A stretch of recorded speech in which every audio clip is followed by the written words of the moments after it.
1932ஆம் ஆண்டு ஆஸ்திரேலியாவின் மேற்கு பகுதியில் உள்ள விவசாயிகள் தங்களுடைய பயிர்களை அழிக்க வந்த 20,000க்கும் மேற்பட்ட எமு பறவைகளால் பெரும் பாதிப்பை சந்தித்தனர். இதற்கு தீர்வாக ஆஸ்திரேலிய அரசு தனது இராணுவத்தை நவம்பர் 2, 1932ஆம் அன்று அனுப்பியது.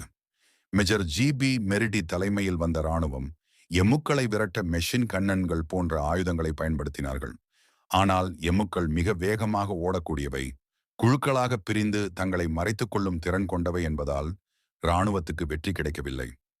டிசம்பர் 10, 1932இல் இந்த சண்டை முடிவுக்கு வந்தது. பல ஆயுதங்கள் மற்றும் முயற்சிகள் போனாலும் எமுக்கள் பெரும்பாலானவை உயிருடன் தப்பிச் சென்றன. இதனால் இது உலக வரலாற்றில் ஒரு நாடு பறவைகளை எதிர்த்து தோற்ற ஒரே போராக த கிரேட் எம்யூ வார் என அழைக்கப்படுகிறது. இந்த வீடியோ உங்களுக்கு பிடிச்சிருந்தா ஒரு லைக் போடுங்க.